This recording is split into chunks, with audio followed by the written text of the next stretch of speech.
Hi, good morning. Welcome everybody. Bonjour, je suis Jacob Reynolds, on a la politique MCC Bruxelles, et on m'a demandé de modérer cette discussion très importante sur le DSA, les ONG et la machine de propagande européenne. Je suis ravi de voir qu'il y a beaucoup d'intervenants. Je vais vous présenter tout le monde bientôt, vous présenter les orateurs.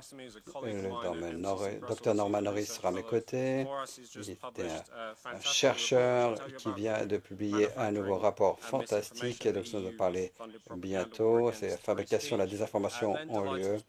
Une propagande financée par l'Union européenne contre la liberté d'expression. Nous avons Virginie Geron, députée que vous connaissez tous, puis Steven Nicolas Botovitz, député, et Tom van der Driech, député également. Je suis ravi de partager le podium avec ces trois députés européens. Si vous connaissez le Parlement européen, vous vous intéressez à la politique européenne plus généralement, vous saurez qu'il s'agit d'un groupe de députés assez spéciaux qui prennent tout à fait au sérieux les problèmes que pose le DSA et s'intéressent à la liberté d'expression et qui ont beaucoup travaillé sur la question aussi des ONG. Je suis ravi d'être avec eux et d'avoir la possibilité d'aborder ce sujet très important. Un titre d'introduction pour ceux d'entre vous qui n'ont pas suivi ce travail à MCC Bruxelles. Nous consacrons beaucoup de temps et d'énergie à dénoncer la façon dont la Commission européenne dépense beaucoup d'argent, l'argent des contribuables européens, pour promouvoir un réseau d'ONG, d'universitaires, de militants qui avancent des positions approuvées par l'Union européenne de façon un peu dérobée parfois. Vous savez comment cela fonctionne, mais bon, au cas où ce n'est pas le cas, la façon dont ça se déroule souvent est la suivante.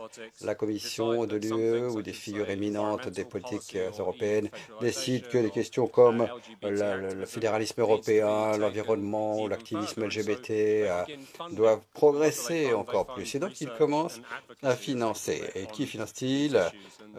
Des chercheurs, des gens qui défendent ces questions. Et bien sûr, ces organisations financées sont toujours celles qui partagent l'idée politique de la Commission européenne. Ces organisations, par la suite, publient des rapports, se lancent dans des campagnes, travaillent avec leurs amis des médias, avec toujours le même type de message. C'est-à-dire que l'Union européenne n'en fait pas suffisamment dans ces différents domaines et qu'il faut de nouvelles politiques pour faire progresser encore ce militantisme. Par exemple, quand l'Union européenne annonce des plans pour les politiques LGBTIQ ou un approfondissement des politiques environnementales ou la lutte contre la désinformation, eh bien, ils peuvent toujours dire qu'ils répondent aux inquiétudes graves évoquées par les groupes de la société civile.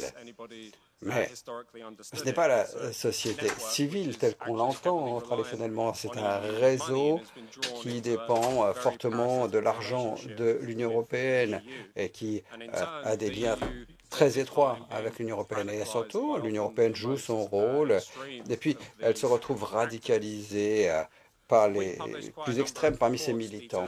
Nous avons publié un certain nombre de rapports dénonçant certains éléments de ces campagnes. Nous sommes ravis que cette question ait un plus grand écho dans le public maintenant. Comme vous le savez, il y a la Cour des comptes européenne qui a été obligée d'admettre que ce financement des ONG, malgré l'insistance de la Commission, n'était pas du tout transparent. Donc nous sommes donc ravis de partager avec vous nos travaux les plus récents. Le docteur Norman Lewis va s'exprimer dans un instant quant à la façon dont l'UE fabrique une panique morale autour de la désinformation en finançant tout un ensemble d'organisations qui dressent un tableau apocalyptique de ce problème que l'on nomme entre guillemets désinformation et exige de plus en plus d'actions pour réglementer cette expression. Mais avant que Norman intervienne, je voulais juste vous parler d'un autre rapport que nous venons de publier. C'est la machine des médias de Bruxelles. Ce rapport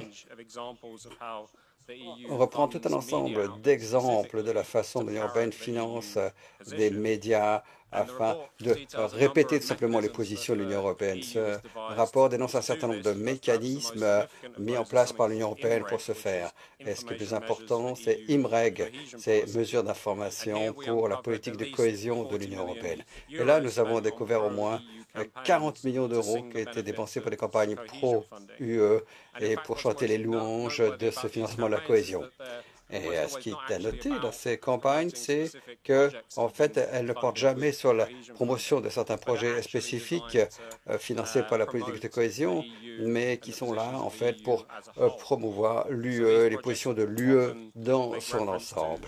Et ces projets, souvent, font référence à renforcer un sentiment d'appartenance à l'Union européenne ou sensibiliser au bon travail fait par l'Union européenne ou montrer comment les politiques de l'Union européenne améliorent la vie personnelle des gens et veulent rapprocher l'Union européenne, la rendre plus visible. Bon, heureusement, nous savons que l'Union européenne, lorsqu'elle devient plus proche et plus visible par les citoyens, c'est là que les gens commencent à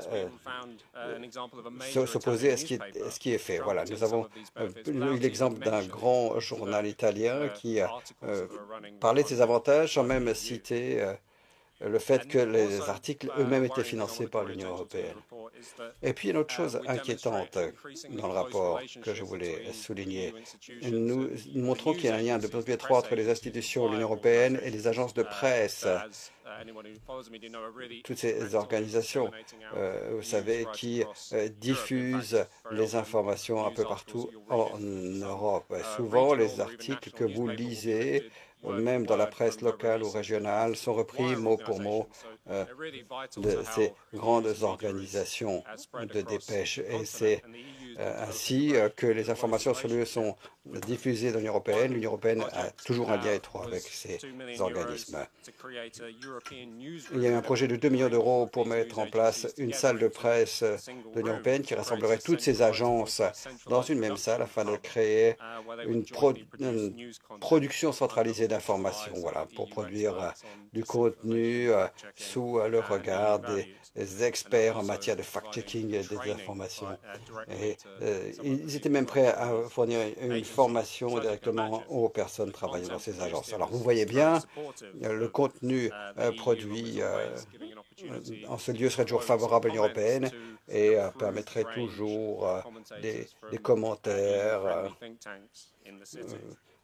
des think tanks favorables à l'Union européenne. Voilà, Norman va parler, entre autres aussi, de la façon dont l'Union européenne fait, par exemple, des efforts comme l'Observatoire européen des médias pour rassembler des experts en désinformation, et il travaille directement auprès des médias pour faire en sorte que la soi-disant désinformation ne soit pas diffusée en ligne.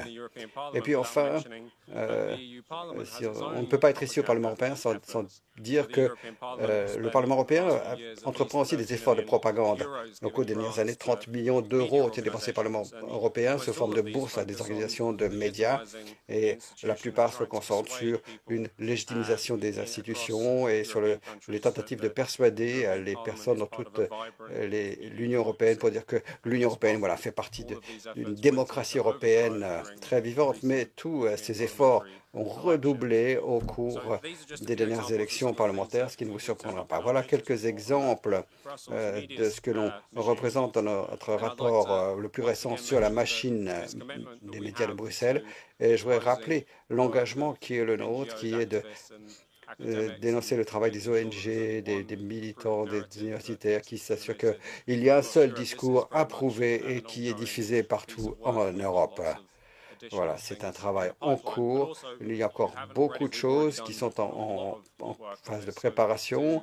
On a déjà beaucoup travaillé sur ce sujet, et si vous allez sur notre site Internet, vous verrez ces rapports qui ont déjà été publiés et que nous avons eu la chance de présenter à plusieurs institutions. Si vous-même vous intéressez à ce sujet, si vous travaillez de façon plus approfondie, eh bien, c'est toujours intéressant de travailler avec des partenaires afin de mettre en lumière tous ces dangers pour la démocratie européenne lorsque la soi-disant société civile en fait été remplacée largement par les institutions européennes. Voilà tout ce que j'ai à dire à titre d'introduction.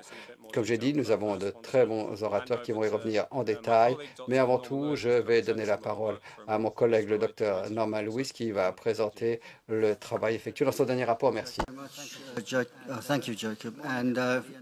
Merci. Bonjour à tous. C'est un plaisir d'être ici. Et je remercie en particulier Virginie d'avoir organisé cet événement. C'est un sujet tellement important qui ne fait pas l'objet de débats suffisamment importants au Parlement européen. Donc, c'est très bien de voir qu'il y a des partis qui prennent au sérieux cette liberté d'expression et qui reconnaissent les dangers auxquels nous devons faire face. Je ne veux pas être exagérément, dramatisé exagérément, mais nous faisons face à une vraie menace. Le rapport que nous venons de publier montre qu'il existe un processus tout à fait systématique en cours qui corrompt tout ce qu'il touche. La société civile, les organisations de la société civile, les universités, toutes ces institutions qui devraient être indépendantes, qui devraient diffuser également des points de vue critiques, contribuer au débat démocratique, qui devraient contester, tous font peu à peu partie d'une machine qui est là pour fabriquer ou orchestrer un contenu. Et surtout face à la montée du populisme, ou ce qu'ils aiment appeler l'extrême droite, ces mouvements qui remettent en cause un grand nombre des affirmations sur lesquelles se fondent l'UE et ses institutions. Alors, je vais présenter mes excuses. Le ministère du contrôle du discours n'a pas approuvé mon intervention. Et s'il y a des fact-checkers indépendants financés par la Commission ici qui veulent vérifier mes notes, eh bien, sans aucun doute vont-ils montrer du doigt certaines erreurs factuelles. Bon, mais pour être sérieux, parce que c'était une plaisanterie, c'était pour rire, mais c'est vraiment ce qui se passe. Il y a un script qui est approuvé et qui nous dit ce qui est acceptable ou inacceptable, ce qui est légitime et ce qui est délégitimisé d'un point de vue politique. Et c'est là-dessus que j'aimerais revenir en détail. Quand on y pense, la Commission,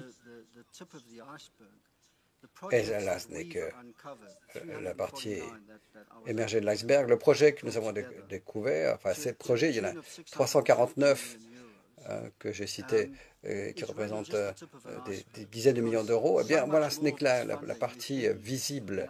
Une grande partie de ce financement est cachée dans les projets, des bases de données.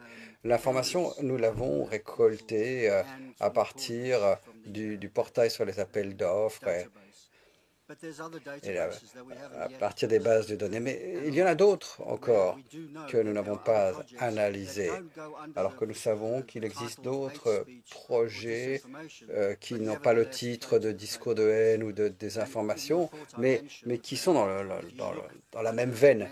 Et si vous regardez par exemple sous le titre santé mentale, vous verrez qu'il y a beaucoup de projets, je crois qu'il y en a 240, et lorsque vous les étudiez, ils ont un lien très vague avec la santé mentale, mais ils ont tout à voir avec le fait de préparer les jeunes à la façon de gérer les médias sociaux et les discours de haine en ligne. Et quand on analyse ces projets, on voit qu'ils font partie de ce même discours. Et ce qui est le plus insidieux dans ces projets, c'est qu'ils s'adressent aux jeunes. Et c'est ce qu'on appelle l'inclusion, la co-création, tous ces termes qu'ils utilisent pour masquer le fait que ce qu'ils font ou que leur objectif, c'est d'endoctriner les jeunes pour les endoctriner, les amener à utiliser ce langage UE. C'est très important de comprendre qu'ils dépensent beaucoup d'argent, mais ce qui est encore plus important, c'est qu'ils dépensent plus sur ces sujets, par exemple, que sur la recherche contre le cancer. Et il y a ou la recherche transfrontalière contre le cancer en Europe. Ça montre bien quelles sont les priorités. Et ça fait froid dans le dos. Ils ont plus peur de la liberté d'expression que de financer la recherche qui pourrait empêcher 2 millions de décès par an en Europe à cause du cancer. Alors ça montre bien qu'il y a la vraie peur. Ce n'est pas un hasard. Ce n'est pas quelque chose qui s'est produit de façon accidentelle. C'est intentionnel. Il y a un objectif. C'est s'assurer que le discours qu'ils veulent voir adopté par les gens est rendu légitime et se fait entendre. Donc, ce rapport ne couvre pas la question de l'argent du contribuable, la façon utilisée de façon totalement irresponsable pour ces projets. Ce rapport porte de façon plus importante sur le déficit démocratique, la menace démocratique que cela représente. Et c'est vraiment un signal d'alarme qui met en lumière le fait qu'il y a une attaque systématique contre la liberté d'expression en Europe, alors que c'est la base de la démocratie. Moi, j'appelle ça le ministre du contrôle du discours. Et en fait, c'est tout ce réseau. Hein, on a déjà parlé de la façon dont fonctionne ce réseau. Et une chose qu'il faut bien comprendre, c'est que ce réseau, c'est une sorte de boucle qui s'auto-alimente. Que font-ils? Ils financent des organisations qui font de la soi-disant recherche, et j'y reviendrai bientôt, pour prouver que le discours de haine existe, que c'est une vraie menace pour l'avenir de la démocratie, et que chacun de ces projets, chacun de ces projets se termine par la même affirmation: il faut faire plus de recherche. Il faut faire plus de recherche, parce qu'il y a beaucoup de discours de haine masqué, caché. Et alors, si c'est difficile de trouver ce discours de haine, c'est pas parce que les gens veulent le cacher, c'est parce que personne ne peut définir ce que c'est. Et le discours de haine, si on regarde l'histoire, la façon dont les choses ont évoqué, comment on est passé du racisme à la religion, aux questions de genre. Chaque semaine, il y a un nouveau groupe minoritaire qui est vu comme menacé de haine. Les personnes de grande taille, les roux, les gros, c'est un expert en expansion infinie. Qu'est-ce qui se passe? C'est que quiconque reçoit de l'argent ou participe à ces projets confirme finalement ce qui a déjà été affirmé par la Commission, c'est que c'est un problème. C'est-à-dire que c'est un cercle qui ne cesse de se répéter, et on continue à financer cela parce qu'on prouve que ce grand problème existe. Je crois que c'est le point le plus important du rapport, c'est l'utilisation du langage, comment on influence un langage légitime qui permet de comprendre la politique et la liberté d'expression. Ce n'est pas une attaque contre la désinformation, comme ils le prétendent.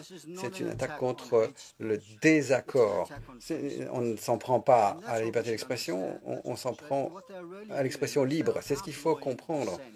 Ce qu'ils font, c'est qu'ils mettent hors la loi le désaccord, parce qu'ils disent que le langage utilisé, par exemple, en faveur de la souveraineté nationale ou l'opposition au pacte vert, c'est un discours d'extrême droite, de haine ou de désinformation. Et que donc c'est quelque chose qui est déclaré inadapté, ne peut pas être répété par les personnes normales. Donc ce qu'ils font, en fait, c'est contrôler la pensée et ce qui peut être perçu comme un désaccord légitime au sein de l'Europe. C'est donc une attaque fondamentale contre la démocratie, contre le droit de contester les idées, contre l'existence d'un débat ou de clarification sur des questions importantes que connaissent les citoyens européens. C'est un consensus mis en place du haut vers le bas, très autoritaire. Et bien sûr, ça se fait toujours au nom de la défense de la liberté d'expression. Et ce que ça veut dire, en fait, c'est que on ne peut avoir de consensus que lorsqu'on exprime librement ce langage d'approbation accepté par la Commission. C'est-à-dire qu'on a le droit d'exprimer leur liberté, leur vérité, pas d'autres vérités. C'est fondamentalement une approche malhonnête de la politique, où on nourrit le public de ces euphémismes, de cette nouvelle langue, où les intentions sont cachées derrière cette langue qu'ils utilisent. On le voit dans les acronymes, si on lit leur rapport que nous avons publié. Voilà ces superbes acronymes comme FAST, LISA. D'ailleurs, je veux dire que bon, ce ne sont pas des acronymes. C'est juste une combinaison d'acronymes et du mot grec mantia qui veut dire divination, révélation. C'est-à-dire que c'est une sorte de rituel qui vise à cacher les intentions derrière ces jolis mots. Alors on a par exemple des choses comme FAST LISA. Bon, vous le savez, parce que vous êtes tous éduqués. L'acronyme, c'est l'utilisation de la première lettre d'une phrase pour l'abréger. Bon, mais pas pour lieu. On pourrait utiliser ce mécanisme comme pour FAST LISA, pour quelque chose de très beau. On dirait un assistant numérique ou une marque de dentifrice ou quelqu'un qui vous dit comprendre vos médicaments, ça a l'air très bien. Mais FAST LISA, ça veut dire quoi? Fighting hate speech through illegal ICT and social linguistic approach. C'est fantastique, non? Ouais, combien de temps est-ce que ces gens ont passé pour trouver ce genre de nom? Ça veut dire quoi? En fait, c'est un protocole de rééducation pour les jeunes, pour qu'ils ne pensent pas de façon critique, mais pour qu'ils deviennent des agents locaux qui utilisent cette terminologie, cette nouvelle orthodoxie du langage. Voilà, c'est ça, FAST LISA. Et puis, il y a un projet qui s'appelle Vigilant. Vital Intelligent Investigate Illegal Disinformation. 3,3 millions d'euros pour ce projet.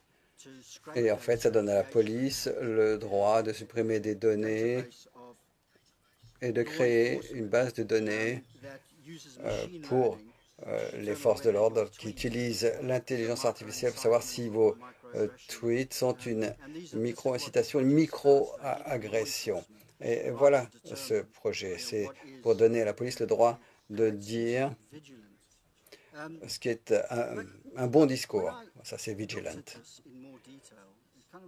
Oui, quand j'ai regardé ça plus en détail, ce qui m'a frappé, c'est la façon dont nous-mêmes, qui sommes critiques, nous nous sommes laissés entraîner dans ce langage, cette langue, la façon dont ils ont façonné notre langage. Prenez le DSA comme point de départ. J'ai déjà écrit un rapport où j'ai répété toujours ce terme Digital Service Act, comme si c'était juste un autre texte législatif tout à fait bénin. Mais on le regarde et on voit des services numériques. On ne parle pas d'une loi sur le discours numérique ou de la surveillance numérique. On parle de services. Et ce service, c'est comme un cheval de Troie qui cache quelque chose de fondamental. C'est-à-dire que c'est une attaque contre le discours. C'est un texte législatif qui dit que la Commission et les entreprises des médias sociaux non responsables peuvent définir ce que l'on peut ou ne peut pas dire en ligne. Et que si on ne respecte pas cela, on va subir des amendes, par exemple. Les services. Si on y réfléchit, c'est comme si les entreprises de médias sociaux étaient comme ceux qui vous fournissent l'eau, l'électricité. Mais ce n'est pas de ça dont on parle. On parle du droit fondamental à l'expression, le droit démocratique à exprimer son opinion. Et c'est ça qu'on transforme en service. Et la façon dont la Commission peut le présenter, c'est que, voilà, ils veulent juste s'assurer qu'il y aura une bonne prestation de service. C'est-à-dire qu'ils rationnent le discours comme si c'était une matière première et pas un droit. Et ce sont eux qui déterminent qui peut dire ou ne pas dire ce qui est légitime ou pas. Et nous utilisons ce terme comme s'il n'était pas important, alors qu'il est absolument fondamental pour la mise en place d'un discours qui, en fait, est antidémocratique. Voilà, bon, je vois que je m'attarde un peu, là, je suis un peu long. Oui, en fait, je voulais faire passer deux messages. Premièrement, concernant la recherche.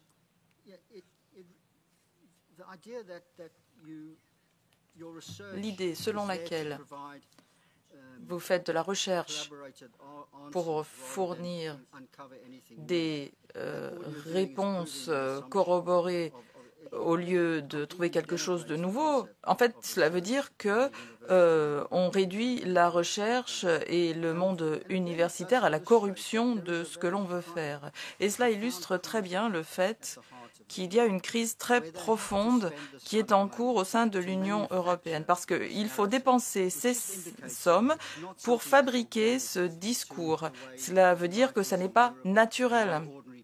Ce n'est pas la manière dont les choses se passent en Europe, dont le commun des mortels voit la situation. En fait, ce dont il s'agit, c'est de dicter aux masses, à la démos, ce que l'on peut faire et ne pas faire. Parce que l'Union européenne sait ce qu'il faut faire. Nous ne sommes que des mortels qui ne pouvons pas avoir une pensée autonome. Il faut nous dire quoi penser, il faut nous contrôler, il faut que nos pensées aillent dans un certain sens. C'est vraiment ce dont il s'agit. Et je conclurai sur une dernière remarque.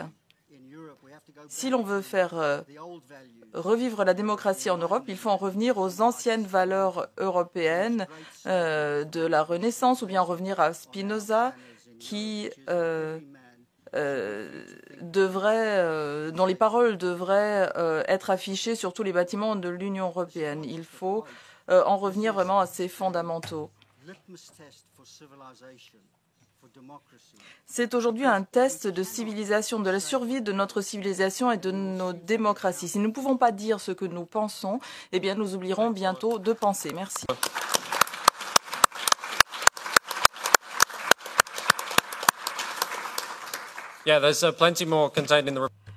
Merci. Il y a beaucoup plus dans le rapport que vous avez reçu. Vous pourrez le lire lorsque vous le souhaiterez. Je voudrais maintenant passer la parole à Virginie. Merci Jacob.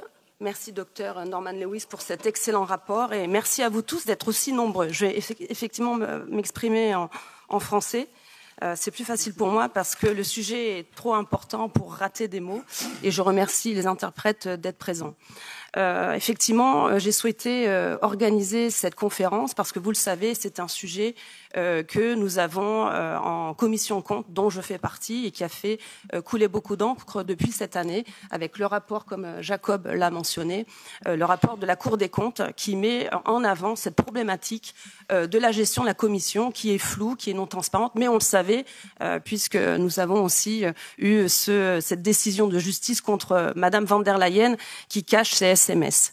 Donc c'est un sujet intéressant et moi je vais l'aborder d'une autre manière parce que, et ce rapport je vous invite vraiment à le lire, et également l'autre de Monsieur Thomas Farsi qui déjà mettait un pavé dans la mare avec un autre rapport qui déjà mettait en avant cette problématique de la non-transparence et de toutes ces ONG.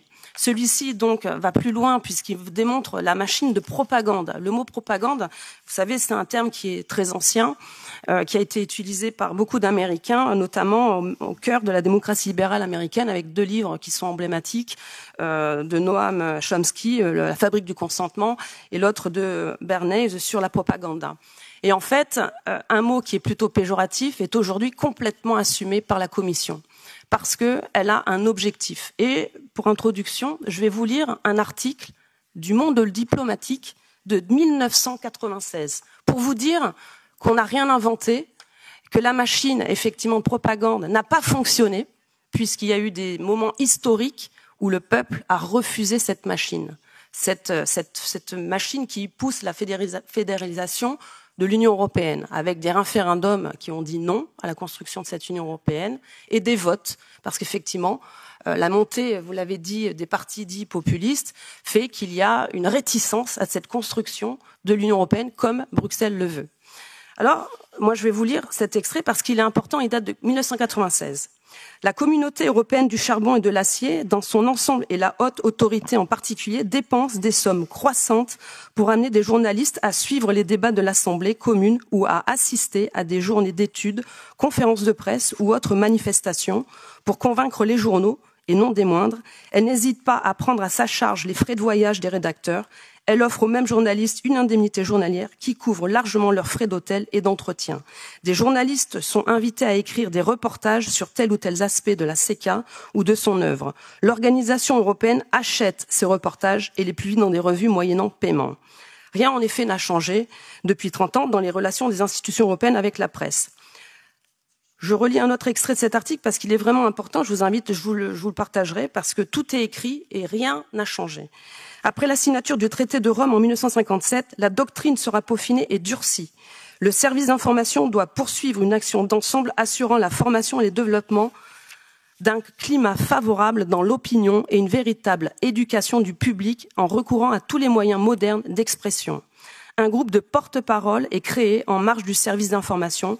Il aura la responsabilité de l'opportunité d'informer et le monopole de l'orthodoxie. Tout était déjà dit en 1996. 2 cibles étaient à l'époque prioritaires, et vous l'avez mentionné, et ils sont toujours les mêmes. Les jeunes et les femmes. Les jeunes parce qu'ils sont stratégiquement judicieux d'agir là où la résistance est plus faible.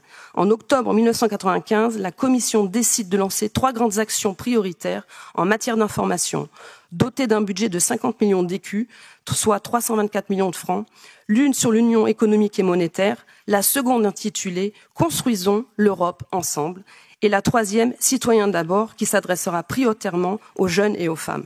Comme je l'ai dit, 30 ans après, rien de neuf sous le soleil. Mais la situation, en fait, s'est empirée pour les fédéralistes. Perte des élections, montée des partis souverainistes, parti qui décrit cette bureaucratie étouffante et chère. Le dernier exemple, qui a été pour moi un élément fondamental dans ce combat, parce que c'est un combat que nous allons mener, c'est la panique à Bruxelles suite à l'annulation des élections en Roumanie. Parce que là, on a atteint un autre niveau. Personne ne peut plus ignorer que des ONG obscures sont instrumentalisées pour contester les élections et pire, que la Commission s'ingère désormais dans l'organisation des élections nationales au prétexte du DSA. Est-ce que ce type d'ONG doit recevoir des fonds européens? Ce sujet est donc d'une importance capitale pour comprendre ce qui se cache derrière des livres blancs, des codes de bonne conduite, du financement de certaines ONG. Vous l'avez dit, Dr Norman Lewis, c'est un ministère. C'est un ministre du contrôle de l'opinion, du narratif. Et on va aller plus loin parce que ce que je vais vous montrer avec ces ONG, et vous avez très bien mis en avant cette problématique de cette mise en œuvre d'un écosystème de la Commission qui donne des fonds à certaines ONG pour promouvoir un certain discours. Et l'autre outil, c'est le DSA qui censure toute critique. Et c'est important parce que c'est quoi la conclusion? On a donc une machine de propagande qui a un objectif. Elle voit que depuis des années, elle n'y arrive pas. Donc elle utilise cet écosystème d'ONG qui sont favorables à ce discours et qui d'ailleurs ne sont pas toujours des ONG. On l'a vu avec l'affaire du Qatargate où vous aviez Fight for Impunity ou No Peace Without Justice. C'était des ONG bidons qui étaient utilisées pour certains députés socialistes. Alors, vous l'avez dit, c'est 649 millions d'euros dans des projets bidons qui relèvent de structures de propagande ou de contrôle de narratif que de vraies recherches finalement scientifiques. Parce que là aussi, c'est un scandale. On a des fonds dits Horizon pour promouvoir la recherche et l'innovation qui sont finalement utilisés pour promouvoir un discours de l'Union européenne pour pousser les gens finalement à penser que d'une seule manière. Et je dois dire que vous l'avez encore signalé, c'est-à-dire que ces fonds qui sont normalement destinés aussi à la lutte contre le cancer, où il y a, vous le notez très bien dans votre rapport, ces fonds sont plutôt utilisés pour des consortiums, des think tanks. Et là aussi, je vous invite à aller voir, parce que ce qui est bien quand on est député européen, c'est que nous avons accès à des rapports, et c'est l'utilité de faire ces échanges avec vous, parce que vous allez plus loin dans nos recherches, et ça nous permet, nous, d'aller plus loin dans nos investigations. Et moi, j'ai découvert, c'est vrai, cet observatoire. Vous en avez fait mention dans votre rapport. Un observatoire, le pouvoir des narratifs. On a financé ce truc, je dis ça, ce truc, 1,2 million d'euros. 1,2 million d'euros. Au final, c'est 3,3 millions pour des think tanks qui sont en plus souvent d'une opacité certaine, parce qu'il y a 3 ou 4 dirigeants et des rapports finalement où c'est de l'autopromotion. Et dedans, en plus, dans ce rapport, qui est intéressant parce qu'on voit bien qu'ils veulent lutter contre certains narratifs en identifiant des mots-clés. Donc, dans vos propos, si vous utilisez bureaucratie, ou vilain, j'ai entendu, on est des vilains. Donc on est en rouge et on est, avec l'intelligence artificielle, tout de suite banni. Donc ce qui est intéressant dans ce rapport, sur la forme, c'est que c'est l'Union européenne qui finance ça à hauteur de 1,2 million pour lutter contre notre propre vision de l'Union européenne et donc combattre, nous, le fait qu'on critique cette bureaucratie. Et finalement, pas de contrôle sur ces gens, puisqu'on ne sait pas combien sont rémunérés, non-transparence de ces fonds, parce qu'effectivement, il faut aller plus loin, et vous avez fait ce travail. Et alors que nous sommes en commission compte, nous avons, et ça aussi, c'est important de vous le dire, c'est qu'en commission compte, quand on veut avoir accès à un contrat, nous sommes limités d'accès, c'est-à-dire qu'on a droit qu'à avoir un seul contrat, et en plus, on ne peut pas faire d'impression, on ne peut pas faire de photocopie, et je ne devrais même pas pouvoir vous en parler. Donc c'est aussi ça, la problématique de cette Union européenne, de cette commission, qui veut tout contrôler et tout mettre dans l'opacité. Ce qui est important aussi, c'est de se rappeler le discours de Madame von der Leyen il y a 2 ans, à Davos. Elle avait dit que sa priorité dans les 2 ans à venir, donc nous y sommes, c'était de lutter contre la désinformation.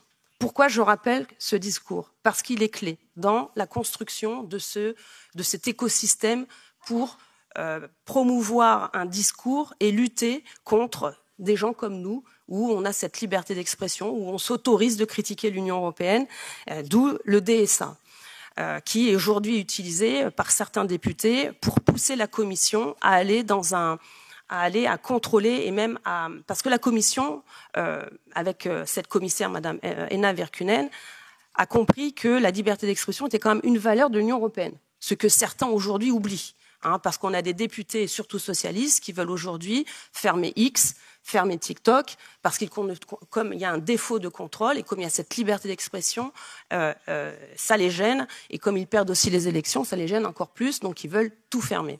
Et donc, c'est intéressant de voir que cette commission, donc vous l'avez vu avec ce rapport, a mis en œuvre un écosystème pour promouvoir ce discours. Ça ne fonctionne pas, on l'a vu depuis 30 ans, ils ont essayé de le faire avec les médias, ça n'a pas fonctionné. Aujourd'hui, on essaye de le faire sur l'ère du numérique, puisque vous avez bien compris que nos jeunes ne regardent plus comme nous la télévision et sont sur Snapchat, sur TikTok. Et c'est vrai que nous, hommes politiques, nous utilisons ces réseaux sociaux, mais pourquoi aussi ? Parce que beaucoup de médias mainstream ne nous invitent pas. Je sais que Tom va pouvoir en parler. En Belgique, ils ne sont pas du tout invités. Ils ont même décidé de ne pas les inviter sur les plateaux. Donc, c'est aussi ça, la liberté dite d'expression dans l'Union européenne, totalement assumée par certains journalistes. Et donc, nous avons cet outil, l'ère du numérique, qui est aujourd'hui mis comme en avant par certains dits libéraux pour nous limiter dans cet accès à la liberté.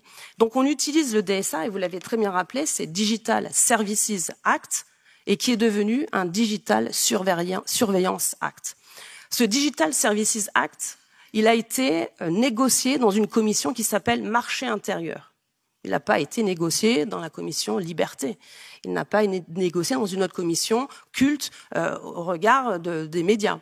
Il a été négocié dans cette commission. Et pourquoi? Parce qu'au départ, c'était un document qui était pour réguler les marchés intérieurs au regard des pays tiers qui envahissaient le marché de produits dits illicites, illégaux, de la contrefaçon, et aussi pour limiter notre marché. Ce qui n'était pas finalement très négatif. Mais au fur et à mesure de la construction de ce document, il y a eu le rachat par Elon Musk de Twitter, ce qui a posé problème à M. Thierry Breton quand on négociait.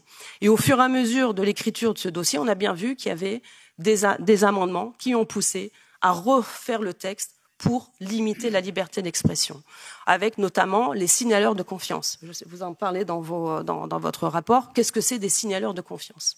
Là aussi, c'est un débat aussi qu'on va devoir mettre aussi en avant. Des autorités nationales, donc ici en France c'est l'ARCOM, vont décider qui va pouvoir signaler à la Commission ce qui est bien ou pas bien dans vos propos sur les réseaux sociaux. Je vais vous donner une anecdote. En France, un signaleur de confiance a été agréé. Vous savez qui c'est? Je pense pas, parce que même nous, on est tombé de la chaise. La CGT. La CGT est devenue signaleur de confiance. La CGT, c'est quoi? C'est un syndicat communiste qui, d'ailleurs, passe son temps à nous attaquer. Donc, vous voyez un petit peu ce qui est en train de se mettre en place. Donc un écosystème donc avec des ONG qui sont financées, et là vous l'avez dit, 649 millions d'euros, c'est juste une partie de l'iceberg. Il faut aller, qu'on va creuser plus loin pour voir ce qui se cache derrière, parce que comme je vous l'ai dit, il y a des faux think tanks, il y a des fausses ONG. Là, je vais vous donner un autre exemple, une autre fausse ONG où on vous dit que il faut bien utiliser l'argent des citoyens. Oxfam. Ça vous parle, je pense qu'en Belgique aussi, vous connaissez cette ONG qui est là pour lutter contre la pauvreté dans le monde. Très bien, c'est beau, c'est une belle cause. Ces gens sont payés, les cadres dirigeants, entre 50 000 et 150 000 euros. Or, la définition d'une ONG pour la Commission, c'est de faire du bénévolat. Une autre définition, normalement, de la Commission pour octroyer des fonds à ces ONG, c'est ne pas faire d'activité commerciale. Or, Oxfam revend des produits. Très bien. Et cela ne l'empêche pas de percevoir des fonds. Autre point dans la définition des ONG, parce que la Commission a essayé de définir ce que c'était une ONG, c'est de dire qu'ils ne soient pas partisans, ni politisés, ni syndiqués. Or, si vous regardez un petit peu l'historique de Oxfam, l'ancienne porte-parole s'appelle Manon Aubry, comme un curieux hasard. Et aujourd'hui en France, celle qui pilote l'Oxfam France, c'est Cécile Duflot, une écologiste. Donc qu'on arrête de nous prendre pour des idiots, ces ONG, la plupart du temps, sont politisées. Et ce qui est intéressant dans le rapport aussi de la Cour des comptes, c'est de voir que finalement dans toutes ces ONG, il y a un tiers qui récupère le maximum de fonds de l'Union européenne. On a demandé à avoir cette liste, parce que c'est notre argent, c'est votre argent. Eh bien, la Cour des comptes n'a pas souhaité répondre à cette demande, et ainsi que la Commission. Donc ce manque de transparence persiste, ce qui pose problème pour nous en Commission compte, parce que notre rôle en tant que député européen, c'est de contrôler le budget. Donc il y a des outils, effectivement, pour nous, pour contrer cette posture. Donc on fait des alertes aux médiateurs européens. Bon, pour l'instant, elle n'est pas très active, mais il va falloir un petit peu la réveiller.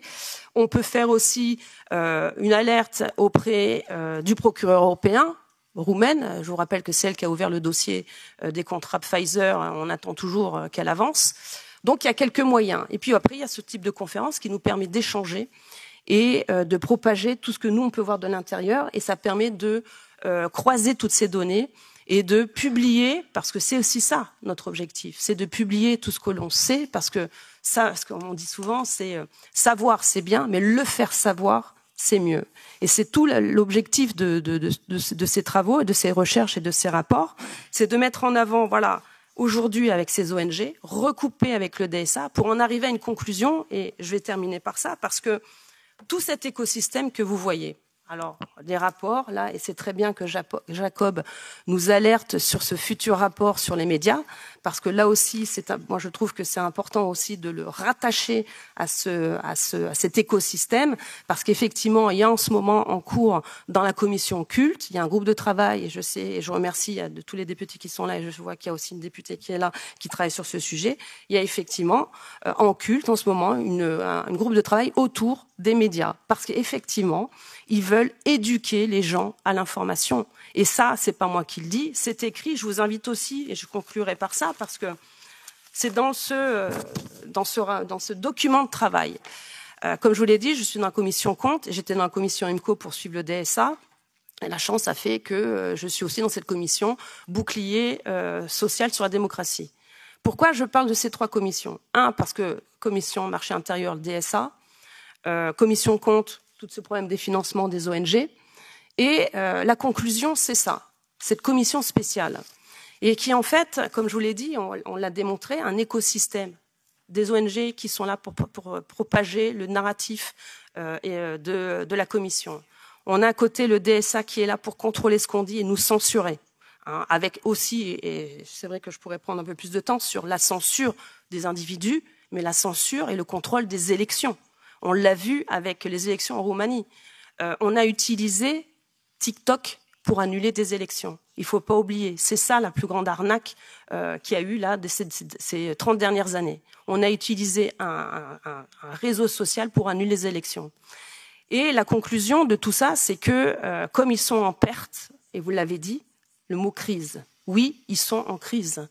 Quand Madame von der Leyen, il y a 2 ans, elle dit que la priorité, le premier des dangers, c'est pas la crise climatique, c'est pas la fin dans le monde, c'est la démocratie, c'est parce qu'ils ont compris une chose, c'est que le peuple ne voulait pas de ce narratif. La montée à chaque élection des partis dits souverainistes démontre que les gens ne veulent pas de ce discours. Et donc, pour contrer, parce qu'effectivement, en face, ils ne souhaitent pas, ils veulent nous contrer, donc ils utilisent tous les moyens du bord. Moi, je fais une aparté. En France, on empêche Marine Le Pen d'accéder au pouvoir. Donc, on prend tous ces outils pour nous empêcher d'accéder au pouvoir. Et donc, pour conclure, puisque c'est l'objet aussi de cette petite présentation, c'est que la commission UDS, quand vous avez donc, comme je vous l'ai dit, propagande, contrôle de la censure, eh bien vous avez à la fin la mise en place d'une structure dite indépendante via la commission spéciale du bouclier de la démocratie pour la commission. Donc une nouvelle compétence à venir de la commission pour contrôler les médias et contrôler les partis politiques et les futures élections. Donc voilà, je termine par cette conclusion pour dire qu'il n'y a pas de hasard. Depuis 30 ans, tout est dans les tiroirs, qu'aujourd'hui c'est l'ère du numérique. Donc effectivement, avec le DSA, la volonté de contrôler nos discours. Et puis, comme le père du pouvoir écrit, la volonté de créer une structure dite indépendante de la Commission, mais qui ne le sera pas. Je vous remercie.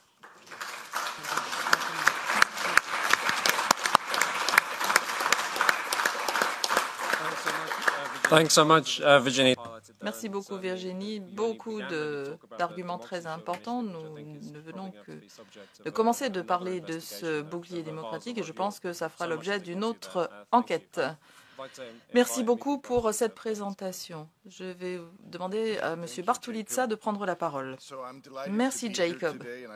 Je suis ravi d'être avec vous aujourd'hui. Je voudrais remercier le MCC pour cet excellent travail réalisé et je remercie les organisateurs de cet événement. Je suis ravi d'être avec ma collègue Virginie et mon collègue Tom. La salle est pleine, il y a très peu de sièges libres. Moi, je viens de Croatie, un pays merveilleux qui a adhéré à l'Union européenne en juillet 2013. Cette année-là, il y a eu une mobilisation de masse pour une initiative visant à organiser un vote national sur une question très importante. 700 000 signatures ont été collectées en seulement 2 semaines. Ce sont des bénévoles qui l'ont fait, des milliers de citoyens qui ont accordé leur temps à atteindre cet objectif. Un vote a eu lieu le 1er décembre 2013. Le camp que je défendais l'a emporté. À Bruxelles, on aurait pensé qu'on serait très content qu'un nouvel État membre puisse organiser cet événement démocratique. Il y a un panneau à l'entrée de ce bâtiment, démocratie en action. Ça a été de la démocratie en action, la société civile qui s'est organisée dans mon pays de manière indépendante, mais la Commission et les élites à Bruxelles n'étaient pas satisfaites parce que le but de ce référendum était de définir le mariage comme un mariage entre un homme et une femme, et ça devait être ancré dans la constitution croate. 2 tiers des citoyens croates ont voté pour cet amendement de la constitution. Mais ça n'a pas été perçu sous un bon œil à Bruxelles. Pourtant, ça a été un moment très important. Moi, j'ai même été contacté par le New York Times le lendemain. Ils voulaient une déclaration de ma part. Ils étaient choqués du fait que quelque chose qui allait tant contre le discours majoritaire l'ait emporté. Pourtant, ça a été le cas et ça peut encore se reproduire. Et après des années au Parlement, je me rends compte que Bruxelles préfère la conformité à la démocratie. C'est un point très important. Et c'est pourquoi nous sommes ici aujourd'hui pour discuter de toutes ces questions si importantes. Alors on parle beaucoup de diversité, de pluralisme, etc. Mais en fait, c'est une pensée de groupe qui domine ce bâtiment et cette ville. Les voix discordantes sont difficiles à faire passer. Le DSA, c'est un outil de plus pour faire taire toute voix dissonante. Cette supériorité morale que ressent l'élite fait qu'elle pense avoir le droit de diriger 500 millions de personnes. Thomas Sowell, qui est un philosophe américain, a très bien dit les choses quant à cette pensée dominante de l'élite libérale de gauche.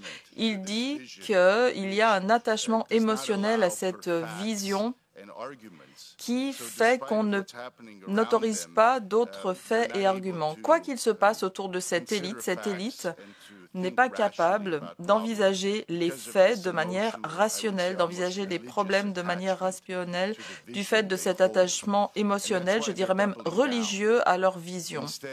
Et c'est pourquoi il y a cette répression. Au lieu d'ouvrir le débat, au lieu de permettre une meilleure liberté de parole, c'est l'inverse qu'il se passe. Et la réalité, c'est qu'ils croient dans le contrôle de l'expression et pas dans la liberté d'expression, dans la réglementation de l'expression. Et c'est un problème. On ne peut pas avoir une démocratie dans des pays libres sans ces libertés fondamentales. Les citoyens sont en train de s'en rendre compte dans toute l'Europe. C'est pourquoi l'Europe traverse cette crise. Je pense que c'est comme ça qu'on pourrait caractériser les choses. Autre fait qui me pousse à la conclusion que les élites ne peuvent pas quitter leur vision. Les leçons du Brexit n'ont pas été entendues. Au lieu d'envisager les erreurs faites par l'Europe par le passé, ce qui a fait qu'un des grands pays de l'Union européenne a quitté l'Union européenne, l'élite de cette ville continue à harceler les États membres, à les prendre de haut lorsque ces États membres ne sont pas d'accord avec ce qu'il se passe. Ce n'est pas un bon signe. Nous sommes des adultes responsables. Chacun peut penser, voter comme il le veut, et le Brexit a été vraiment un coup de semonce, ou plutôt aurait dû être un coup de semonce pour les citoyens européens et pour les institutions européennes. Or, on fait comme si de rien n'était, comme si rien ne s'était passé. C'est très perturbant. Preuve en est Chris Elston, Billboard Chris, que j'ai rencontré la semaine dernière au Parlement européen. Il a été arrêté le lendemain dans le centre de Bruxelles, tout simplement parce qu'il avait un panneau qui disait l'évidence et qui disait quelque chose de très vrai, à savoir qu'un enfant ne pouvait pas être né dans le mauvais corps. La police s'est occupée de son cas, les foules se sont tournées contre lui et il a dû passer plusieurs heures emprisonné. Moi, je vois des discours de haine qui sont pas seulement un concept problématique, mais ce sont des discours de haine considérés comme tels si l'on cite par exemple les évangiles. Dans certains pays, si vous citez les évangiles, si vous citez Saint Paul, vous pouvez être passible de poursuites pénales. C'est un problème. Les valeurs chrétiennes sont celles qui ont fondé l'Europe, la civilisation européenne, et nous n'avons pas à en avoir honte.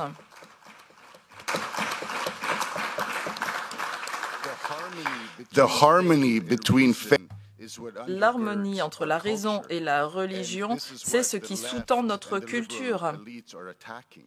La gauche, les élites libérales l'attaquent justement de plus en plus. Et c'est pourquoi nous avons un problème politique. C'est une évidence. Enfin, je voudrais faire quelques remarques concernant les leçons tirées du communisme. Moi, je suis croate. L'héritage du communisme a été beaucoup plus difficile à surmonter que ce que l'on pensait lorsque le système communiste s'est effondré, heureusement, à la fin des années 80. Sous le régime communiste, eh bien, il y avait une répression de la société civile. On ne tolérait aucune institution, pas même l'Église. Aucune institution ne pouvait fonctionner de manière indépendante du pouvoir communiste. Aujourd'hui, au sein de l'Union européenne, la situation n'est peut-être pas aussi extrême, mais on essaye de juguler la société civile pour la faire se conformer à ce qu'il faut. Et c'est le cas de l'Église. Aujourd'hui, nous avons des institutions religieuses, la communauté catholique et d'autres communautés religieuses qui sont financées par l'État.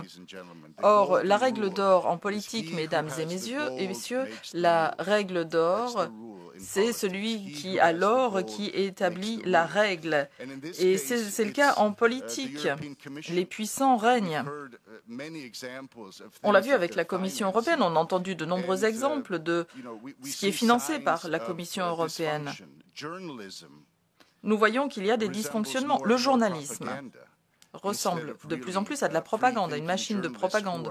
Au lieu d'avoir des journalistes qui disent leur vérité aux puissants, nous avons des journalistes serviles qui servent le pouvoir. Et ça devrait nous inquiéter.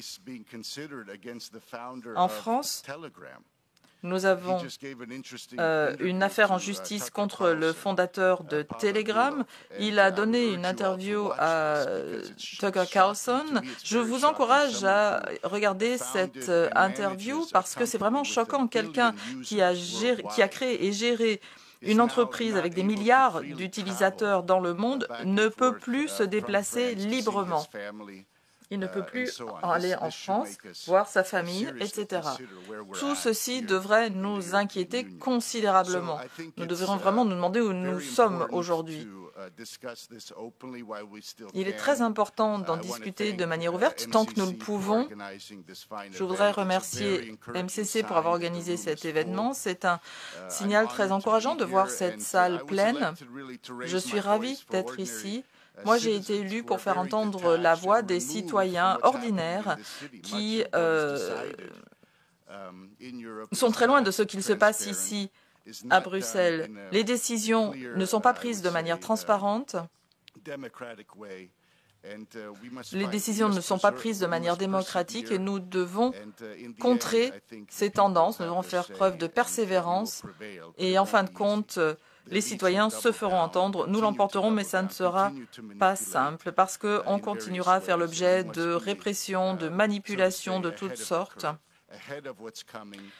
Il faut donc que nous soyons à l'avant-garde de ce qu'il risque de se passer nous avons agi avec beaucoup de jugeote en Croatie. Nous avons organisé ce vote très tôt et nous l'avons emporté. Nous avons devancé les luttes LGBTI et vraiment nous devons avoir de plus en plus de signes de ce réveil des citoyens. Je vous remercie. Thank you so much. And yeah, Tom. Merci beaucoup. Tom, à vous la parole. Merci beaucoup. La politique, c'est une question de pouvoir et l'utilisation du pouvoir pour défendre des intérêts. Alors regardons comment se répartit le pouvoir dans la société. Un rappel historique.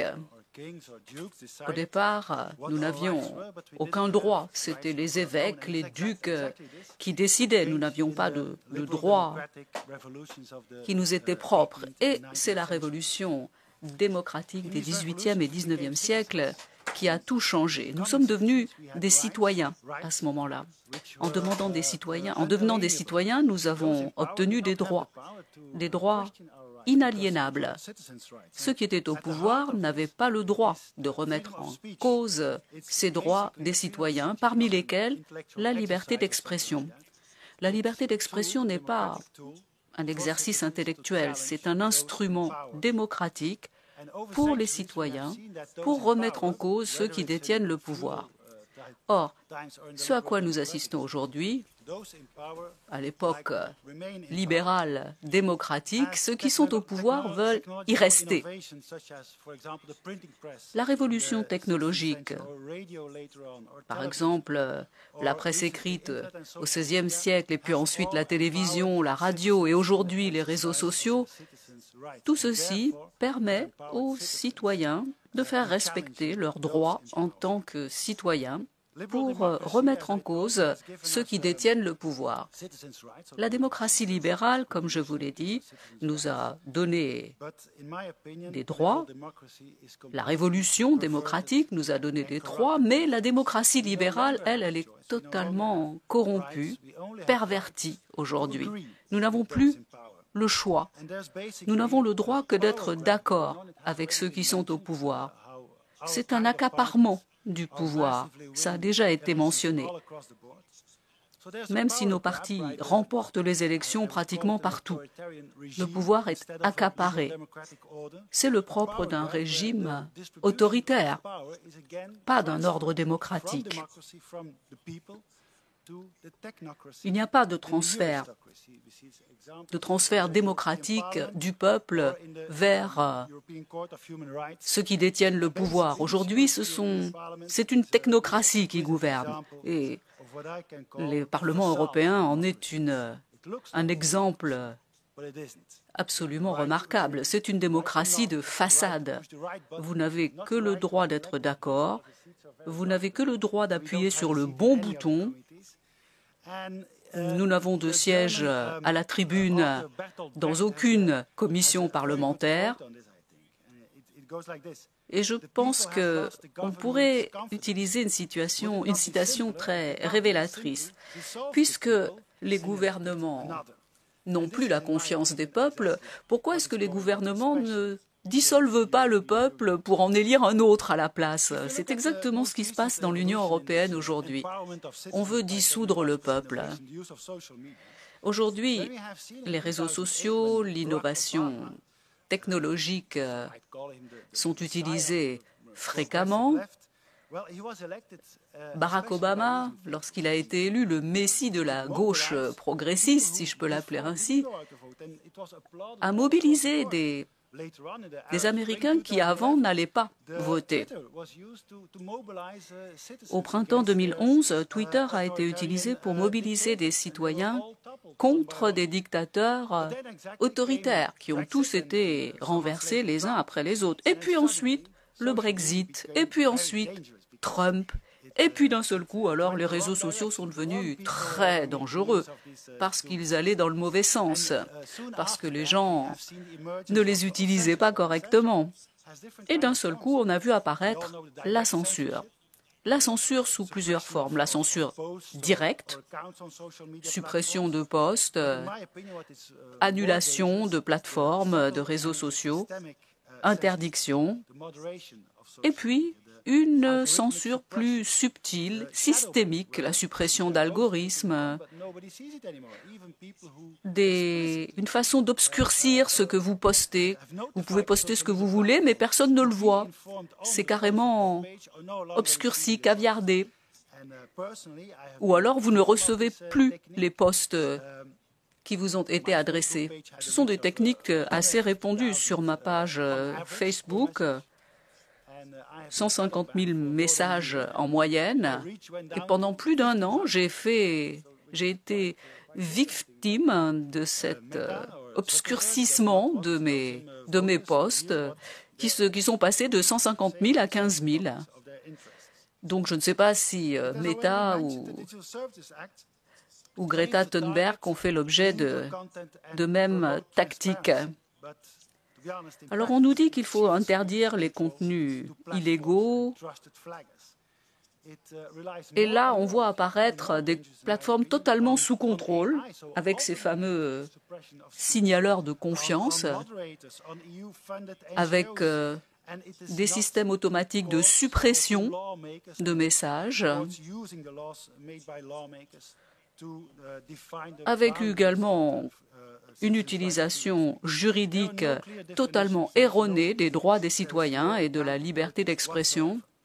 Il n'y a aucune liberté d'expression, il n'y a aucune responsabilité, aucune reddition de comptes. Dans les réseaux sociaux, qui décide? Il ne s'agit pas de contenus illégaux, il s'agit de contenus dangereux, nuisibles. Mais pour qui sont-ils dangereux? Justement, pour ceux qui sont au pouvoir et qui s'accrochent au pouvoir. L'idéologie du genre, lorsqu'on la condamne, c'est un discours de haine. Lorsqu'on parle de folie, des raisons, c'est de la fake news, c'est de la désinformation. Tout fait l'objet de manipulation. Et ce n'est pas suffisant pour l'élite au pouvoir. Maintenant, il y a ce fameux bouclier de la démocratie pour tout simplement se protéger contre la volonté du peuple. Voilà ce qu'ils appellent la démocratie. La démocratie, pour eux, c'est le consensus des élites. Ce qu'ils appellent l'état de droit, c'est l'obéissance à leur politique européenne, à leurs normes européennes. Ce qu'ils appellent droits fondamentaux, c'est le droit d'être d'accord avec les bureaucrates de Bruxelles. Et tous ceux qui ne seraient pas d'accord avec cet ordre-là sont taxés d'antidémocrates. Thierry Breton, ancien commissaire français, l'a dit très clairement. Ils sont fiers de leur accaparement du pouvoir. Il a dit « Nous l'avons fait en Roumanie, nous pourrons le faire en Allemagne ». Voilà ce qu'il a dit avant les élections allemandes qui ont vu la victoire de l'AfD, de nos amis de l'AfD. Donc aujourd'hui, les réseaux sociaux sont une force au moment. Pour les jeunes en particulier, 80% des jeunes électeurs utilisent les réseaux sociaux comme leur principale source d'information. Il ne s'agit pas de théorie de la conspiration. Mark Zuckerberg l'a reconnu tout à fait franchement. Il a reconnu que différents gouvernements exercent une pression sur Meta pour supprimer certains comptes, certains contenus. Lorsqu'Elon Musk a acheté Twitter, il y a eu une enquête. Donc c'est tout à fait public, connu. La démocratie, aujourd'hui, est un système politique qui ne donne plus le pouvoir aux citoyens. Moi, je suis pour la véritable démocratie libérale, mais aujourd'hui, la démocratie est pervertie. Et je pense qu'aujourd'hui, il est urgent de restaurer les droits des citoyens, la renaissance de la démocratie qui doit incarner la volonté des peuples. Ceci dit, nous devons également rechercher des solutions. Qu'est-ce qui doit changer? À mon avis, en matière de liberté d'expression en ligne, il faut qu'il y ait une ligne rouge très claire. Ce qui est légal offline doit également être légal en ligne. Ce n'est pas à la big tech, aux propriétaires des grandes plateformes, de décider ce qui a le droit ou pas d'être en ligne. Elon Musk a dit clairement qu'à son avis, la liberté d'expression, ce n'est pas la liberté des riches. Mais ce n'est pas à Elon Musk de décider qui pourra voir quoi. Sinon, nous transformons nos démocraties en oligarchies. C'est le législateur qui doit décider des limites de la liberté d'expression. Il est du devoir du législateur d'avoir une liberté d'expression aussi large que possible. Seulement les appels à la violence, à la haine directe ou la diffamation, la calomnie, ça n'entre pas dans les limites de la liberté d'expression. Mais à mon avis, tous les autres discours, eux, relèvent de la liberté d'expression. Et les tribunaux doivent faire respecter ces libertés, pas les plateformes, pas les ONG, pas les algorithmes. Il faut que nous ayons une transparence radicale. Les algorithmes doivent être publics. Les utilisateurs doivent savoir ce qu'ils utilisent.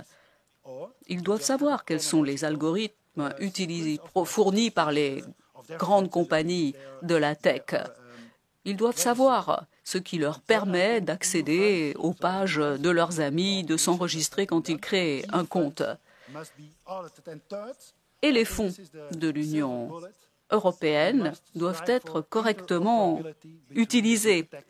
Il faut prévoir une interopérabilité entre les différentes plateformes de la Big Tech.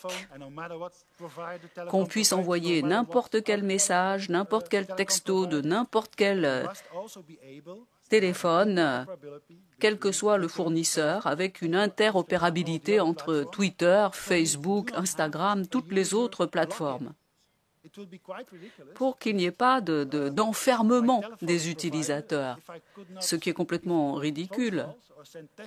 Mon fournisseur, si je ne peux pas téléphoner ou envoyer des messages à des gens qui ne sont pas chez le même fournisseur que moi, ça n'a aucun sens. Donc l'interopérabilité, selon moi, c'est vraiment notre objectif majeur pour casser le système, pour sortir de ces abus de pouvoir de ceux qui sont dans la structure du pouvoir, qui sont les mêmes que les propriétaires des grandes entreprises, des grandes plateformes. Ce sont eux les menaces pour notre démocratie. J'espère ne pas avoir dépassé le temps qui m'était imparti. Je conclus, la liberté d'expression n'est pas l'ennemi de la démocratie, au contraire, c'est son ultime rempart.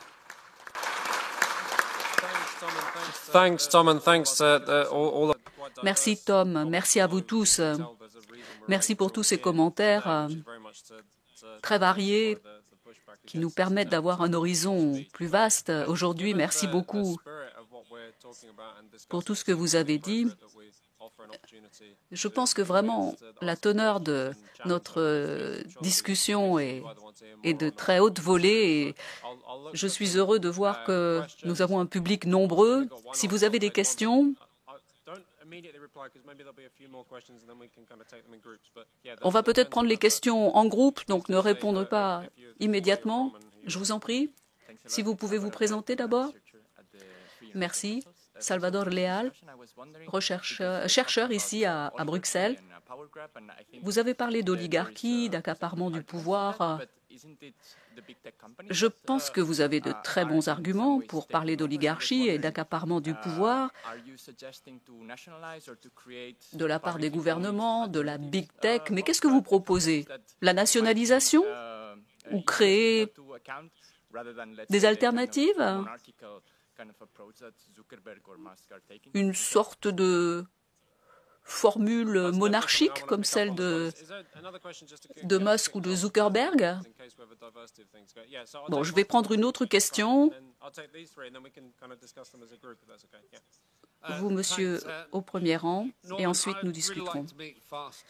Merci, Norman. Fast Lisa, ça me semble particulièrement intéressant.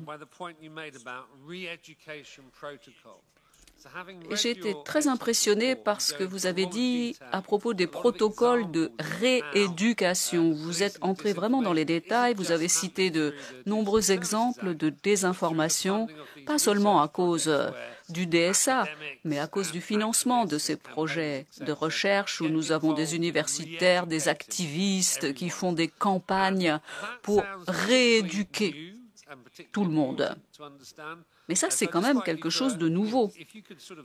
Il est important de le comprendre.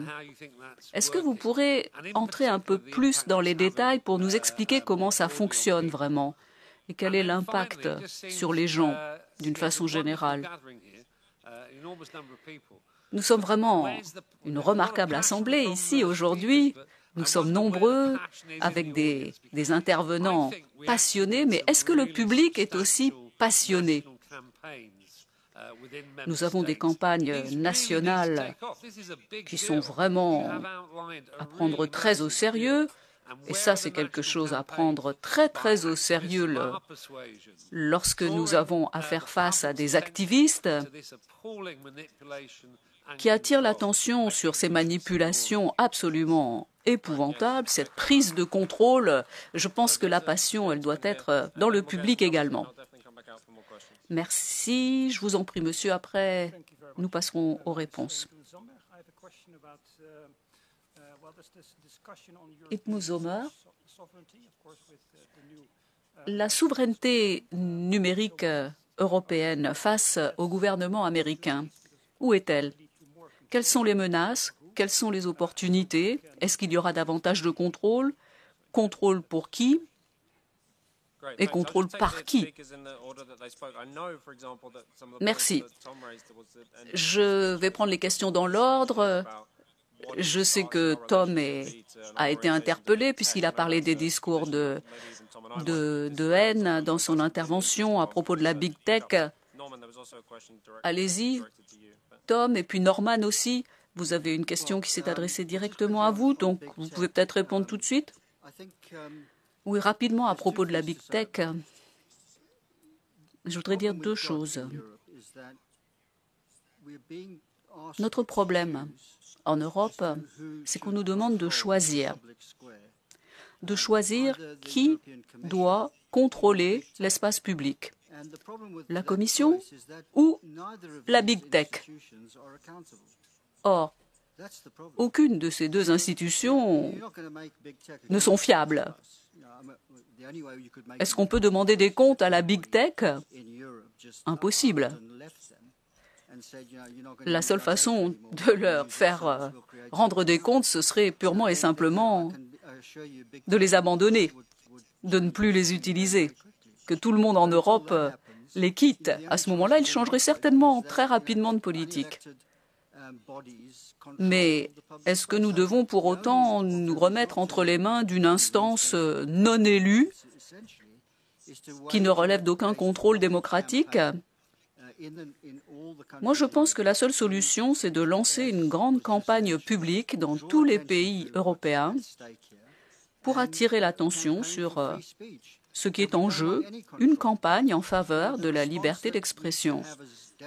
Nous ne voulons aucun contrôle. En tant que démocrate, notre réponse au discours de haine, au discours nuisible, c'est davantage de discours, davantage d'expression. C'est seulement comme cela que nous aurons un impact, en ouvrant un débat public sur le sujet. Voilà, je pense pouvoir m'arrêter là. Virginie ? Oui, merci. Je vais essayer de répondre à la question sur l'oligarchie.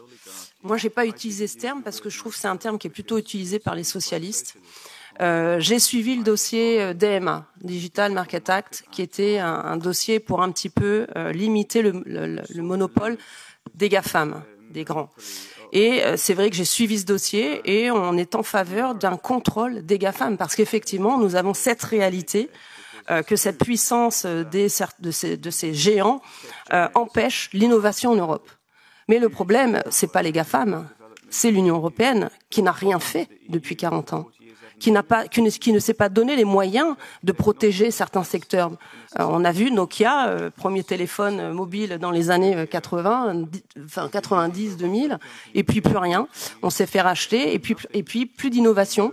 On ne forme pas nos jeunes à rester ici après en France.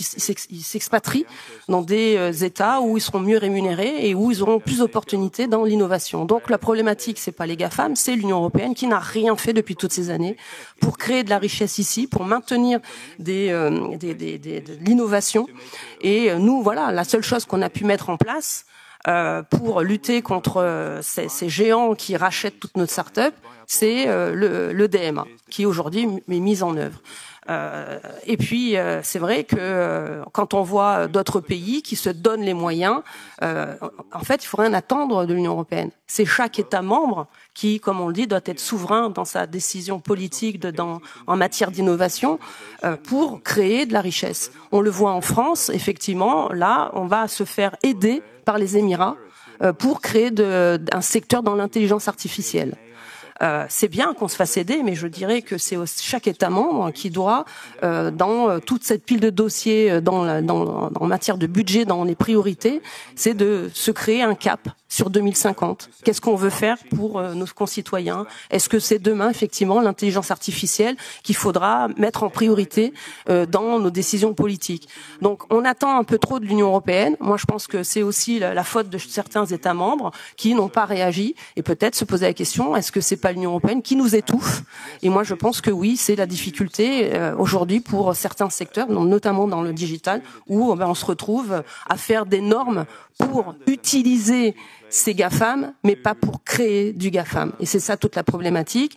Nous, on œuvre, Parti Patriote, et on passe à chaque dossier, on demande de la souveraineté, notamment autour du cloud souverain en France et dans l'Union européenne, il n'y en a pas. Alors qu'il y a pourtant des entreprises qui sont notamment françaises, qui OVH, je pense à OVH, et d'autres scale qui puissent répondre à cette demande. Et bien même la Commission qui pourrait, dans ses contrats d'appel d'offres, faire fonctionner ce type d'entreprise, au moins européenne, eh ben elle ne le fait pas.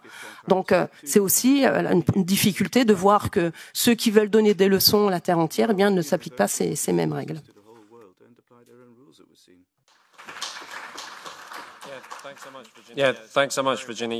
Merci Virginie. Oui, c'est tout à fait juste. C'est bien.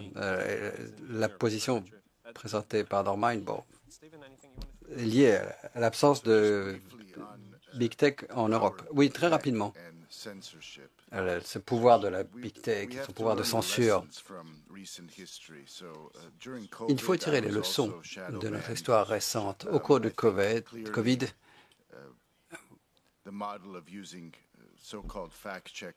on l'a vu, l'utilisation de ces fact-checkers a échoué lamentablement. Et c'est bien que Facebook ait abandonné ça. Malheureusement, le gouvernement croate continue à dégager des fonds pour ces superviseurs des médias, ces fact-checkers. Et c'est un problème. C'est une attaque contre la liberté d'expression. Si on regarde la Chine et la censure réalisée par le Parti communiste dans ce pays, c'est le même résultat. Que ce soit la Big Tech, incitée par l'administration Biden pendant le Covid, ou le Parti communiste chinois, en fin de compte, le résultat, c'est un espace très contrôlé. Et ça, nous n'en voulons pas. Nous voulons vivre dans une société libre.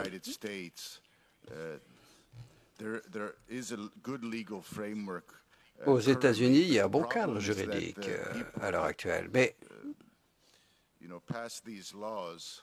le problème, c'est que les gens qui adoptent ces lois sur la liberté d'expression, sur les médias, quand ils l'ont fait, ils ne pouvaient pas envisager qu'il y aurait un tel monopole, un tel pouvoir entre les mains des géants de la Big Tech. Ça, il faut le dire aussi. Il y a certains conservateurs dans les gouvernements qui préféreraient que les gouvernements ne s'impliquent pas dans le fonctionnement de ces entreprises privées.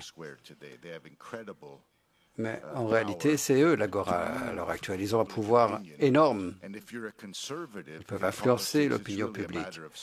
Et en politique, quand on est conservateur, il faut vraiment trouver la bonne solution. Il en va de notre survie. Il faut être clair. On ne peut pas simplement avoir confiance dans le bon jugement des régulateurs ou des gens de Bruxelles. En fait, il y a tellement de gens en ligne qui utilisent les médias sociaux. On ne peut pas suivre, contrôler ce qui se passe. C'est trop. D'un point de vue pratique, je pense que ce n'est pas possible. Mais en tant que politique, il faudra lutter pour ces libertés fondamentales. Ça qui est en jeu. Comme a dit Norman, la réponse est plus d'expression et pas moins. Merci, Tom. Vous avez été très convaincant quand vous avez parlé du besoin de faire en sorte que les plateformes restent des plateformes, des endroits neutres où on peut s'exprimer. Mais j'ai déjà entendu ces arguments aussi persuadants de la part des gens qui veulent fermer X ou Twitter parce qu'ils détestent le fait qu'il y a une liberté d'expression. Donc, moi, je suis d'accord avec vous en partie, mais on ne peut pas donner ces arguments pour ceux qui veulent utiliser contre des gens comme Elon Musk. Mais c'est exactement ce qui se passe. Et il y en a certains, des éléments dans le monde des affaires ou dans les structures politiques qui, ensemble, travaillent pour limiter les droits des citoyens. C'est ça qui se passe. Ils ont peut déléguer cette censure aux big tech qui sont prêtes à coopérer. Ces entreprises big tech ne sont pas là pour défendre les droits des citoyens et les droits humains. Tout ce qui les intéresse, c'est leur profit. C'est ça, leur fonction, c'est d'engranger les bénéfices. Et maintenant, des plateformes de médias sociaux entre les mains du public, est-ce que je défends ça? Non, moi je suis un défenseur du marché libre, je ne suis pas socialiste, communiste ou quoi que ce soit de ce genre. Mais en réalité, il n'y a pas de liberté de marché dans le monde des médias sociaux. Il y a des acteurs dominants, chacun a son segment, LinkedIn pour ce qui est entreprise, affaires, Facebook pour les connexions familiales ou amicales. Mais bon, Facebook, ce n'est pas une plateforme. Il n'y a pas d'autres plateformes de la même taille, de la même ampleur. On ne peut pas faire de campagne électorale sans Facebook. 50% des voix, 80% des jeunes ont comme source les médias sociaux. Donc il y a des situations de quasi-monopole. La liberté de marché, ce n'est pas une approche qui s'applique à eux. Il faut réglementer. Et le régulateur doit viser à défendre les droits des citoyens contre les abus de pouvoir de ces entreprises de la big tech. Mais j'irai encore plus loin. Nous avons beaucoup parlé de la liberté d'expression, essentielle pour la démocratie, mais si on réfléchit encore plus loin, vu la révolution avec l'intelligence artificielle, on voit maintenant à quelle vitesse la technologie évolue et les possibilités qu'elle offre. Alors, moi, je pense qu'à l'avenir, ce sont ceux qui ont les données qui établiront les règles, parce que ces gens-là sauront tout sur nous. Il y a des médecins à intelligence artificielle et les patients ont l'impression qu'ils répondent mieux à leurs besoins. Pourquoi? Parce que ces médecins prennent du temps pour les patients, peuvent passer des heures avec eux, alors qu'un vrai médecin, un vrai docteur a d'autres patients doit s'occuper. Maintenant, il y a ces plateformes de big tech qui introduisent des chats. Il y a des amis, par exemple, sur Snapchat. Les jeunes, à partir de 10, 12, 14 ans, utilisent cette plateforme et ces chats IA sont de très bons amis. S'ils sont victimes de harcèlement dans la cour de récréation, ils trouvent des amis à qui parler. Bon, si on réfléchit à cela, si ces plateformes, et l'IA, c'est tout de nous, et savent ce qu'elles doivent nous dire. Donc, il va y avoir là un lien émotionnel créé par l'IA entre les personnes et les entreprises big tech. Et donc, voilà, c'est quelque chose que j'aurais versé au débat, la question de la vie privée et de la propriété des données. Si nous ne garantissons pas la propriété des données des citoyens, la propriété pour les citoyens, et si on autorise cette mauvaise utilisation des données, Eh bien, fondamentalement, on autorise les big tech à tout savoir de nous et ils ont tous les outils nécessaires pour tout manipuler partout, y compris dans l'espace des idées, l'espace politique. Et ce sera de l'ingénierie sociale à une échelle inédite. Et ça, j'aimerais l'empêcher. Yeah, we'll definitely have to think a little bit more about AI, and I know Norman's got some thoughts on that. But oui, je ne vais pas entamer un débat avec Norman sur ce point, mais vous avez peut-être, je crois, des questions, madame ici, et puis d'autres qui veulent intervenir. Hello everybody, my name is Frida. Je m'appelle Frida, bonjour, et j'ai une question. En tant que citoyenne, qu'est-ce que vous pouvez faire pour défendre nos droits, la liberté d'expression? Que peut-on faire, nous? Est-ce qu'on peut dire que les droits européens sont plus importants que les droits nationaux? Qu'est-ce qu'on peut faire pour lutter pour la liberté d'expression? J'ai une autre question. Je sais qu'on parle de liberté d'expression, mais je fais partie de personnes ici. Enfin, comment dire? Je voulais poser une question à propos de la diversité au Parlement européen. J'ai participé à Erasmus, qui est un programme européen. J'étais la seule étudiante de couleur parmi 90 étudiants européens. Et ça m'a semblé un peu étrange. Ici aussi, je suis la seule personne de couleur et je trouve ça étrange. Bon, j'ai travaillé dans le Parlement européen. J'ai remarqué que on ne voit pas beaucoup de diversité. Et j'ai lu un document la semaine dernière disant qu'il n'y a pas assez de femmes au Parlement européen. Est-ce que c'est vrai? Merci. D'autres questions? Adina Portaro de EDF International, organisation de juristes qui s'intéresse beaucoup à la loi sur les services numériques.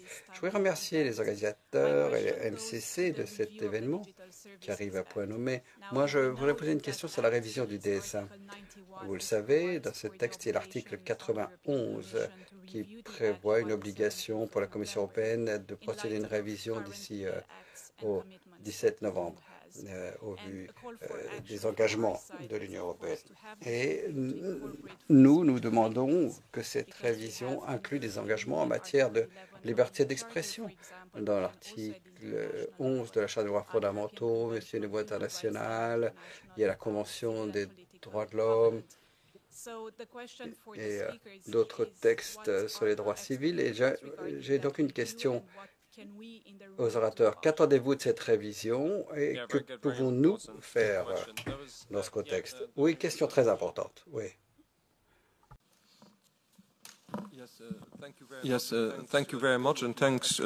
Merci.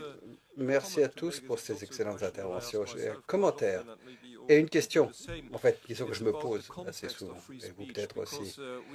Le contexte de la liberté d'expression, on se concentre beaucoup, à juste titre, sur les mots que nous utilisons, que nous publions, mais il n'y a pas que ce genre de discours. Dans notre société, il y a aussi d'autres menaces contre la liberté d'expression des humains. Dans l'art, par exemple, il y a de plus en plus de restrictions.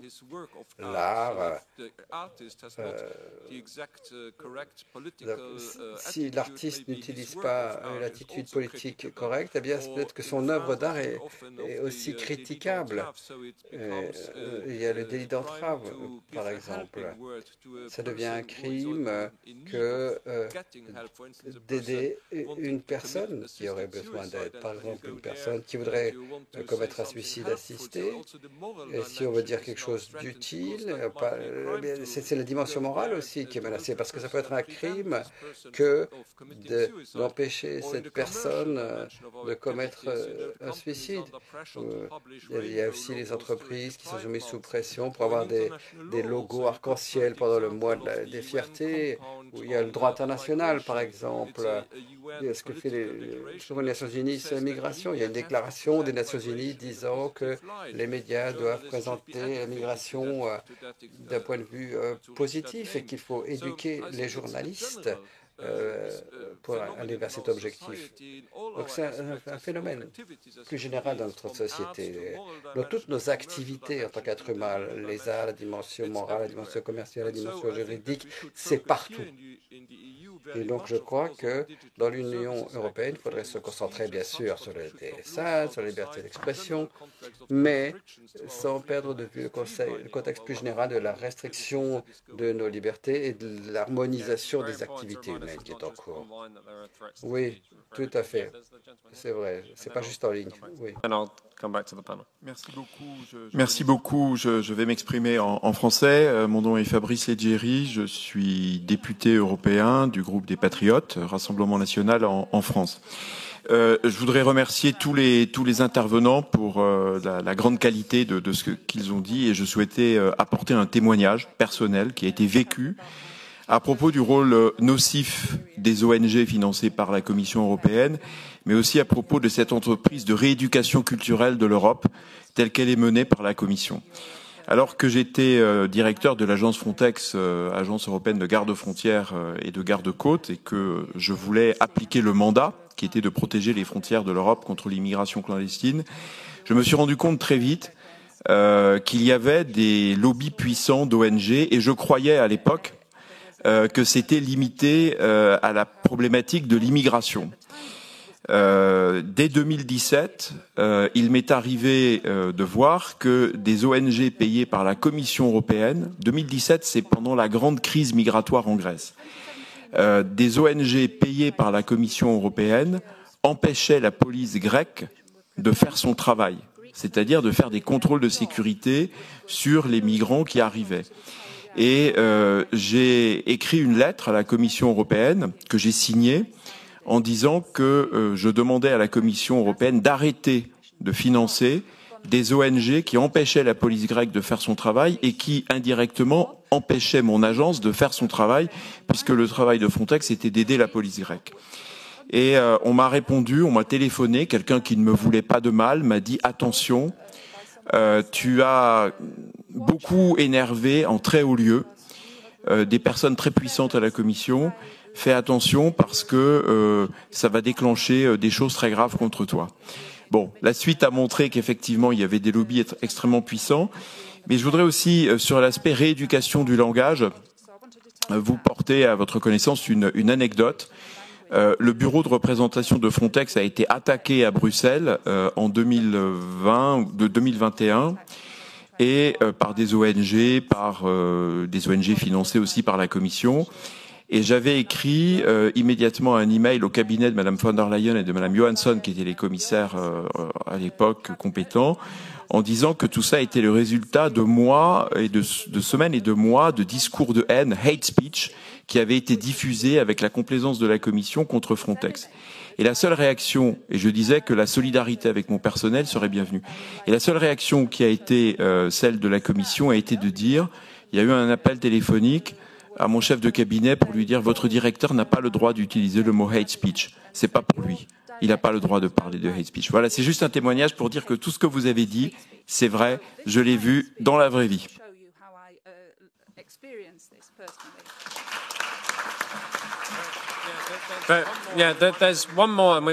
Oui, il y a encore une question, je crois qu'on a le temps, oui. Encore une? Et après, on va conclure. Merci. C'était très intéressant. J'ai une question. Je viens du Portugal.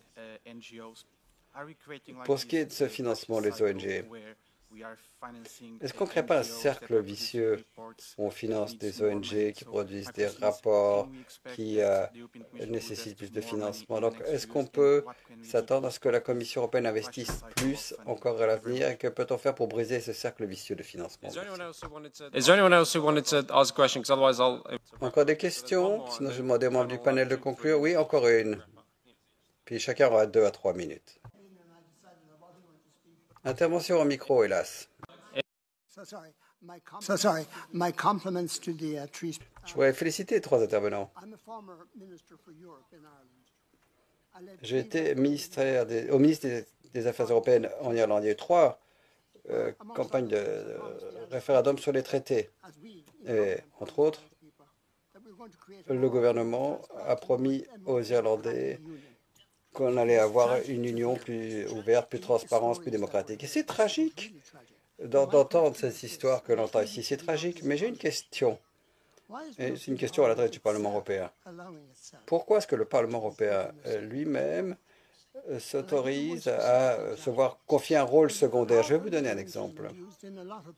Il y a un instrument très puissant utilisé dans beaucoup de parlements, c'est le droit de poser des questions parlementaires aux ministres. Ces questions parlementaires, ça a été détruit, anéanti au Parlement. Regardez le nombre, il est toujours en baisse. Regardez les terribles réponses qui sont fournies. Le pouvoir des parlementaires fait face à une érosion permanente et je me demande pourquoi ça ne suscite pas plus d'indignation au Parlement. Parce que moi, ça m'indigne en tant qu'ancien parlementaire. Mais merci. Une question intéressante. Nous allons y réfléchir. Je vais demander aux membres du panel d'intervenir en 2 ou 3 minutes chacun pour conclure. Oui, il y a beaucoup de choses. Le rôle de la Big Tech, on y reviendra peut-être. Comment remettre en cause le DSA. Et puis aussi, on a dit que ce n'est pas simplement des incidents liés à ce qui se passe sur Twitter. Il y a aussi le contrôle des frontières, les consciences au quotidien. Voilà. Nous allons reprendre l'ordre des premières remarques. Norman. Merci. Merci beaucoup pour ces excellentes questions. Pour la révision du DSA, je serai bref. C'est lié d'ailleurs à la question de l'intelligence artificielle. Je pense qu'il y a un problème fondamental ici. Nous, le public, n'avons aucune idée de ce qu'il se passe. Les grandes entreprises de la tech elles-mêmes ne comprennent pas l'IA qu'elles utilisent pour automatiser la détection et le retrait des discours de haine. La question n'est pas d'ouvrir les algorithmes, parce que si vous regardez les banques de données créées par le DSA, vous verrez qu'il y a des centaines de milliers de posts chaque mois qui sont retirés, mais on n'a pas accès au contenu. Donc, nous ne pouvons demander de compte à qui que ce soit parce que nous ne savons pas, en fait, ce qui est retiré. Et ça n'est pas public.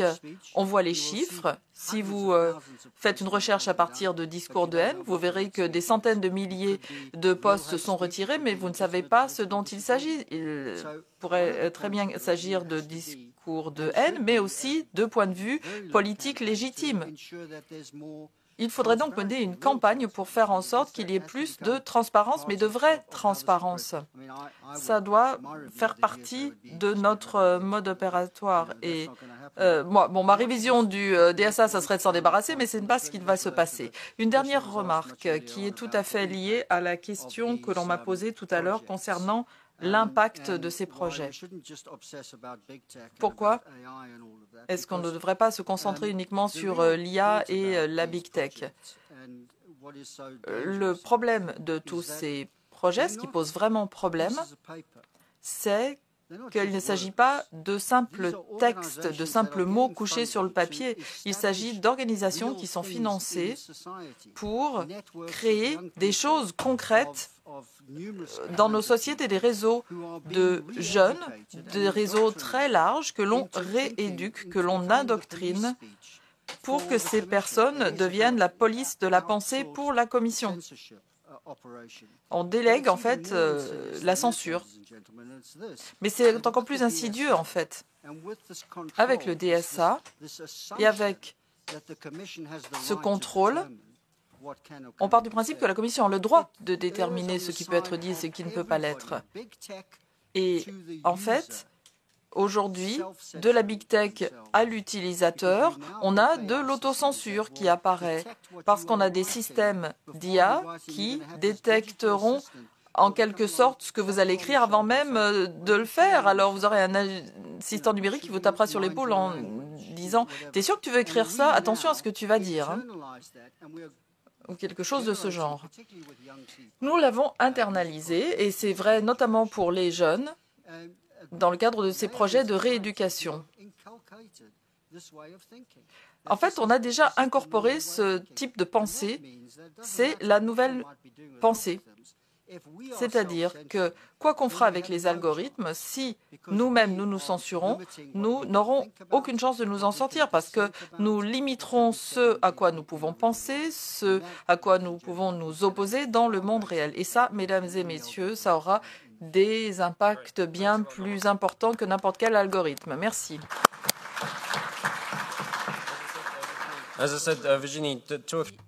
Virginie, 2 à 3 minutes, s'il vous plaît. Essayer d'être brève et répondre à toutes vos questions concernant la révision du DSA. C'est vrai que c'est une mention qui est écrite dans ce règlement, où il y a une révision qui est prévue par la Commission qui proposera au Parlement.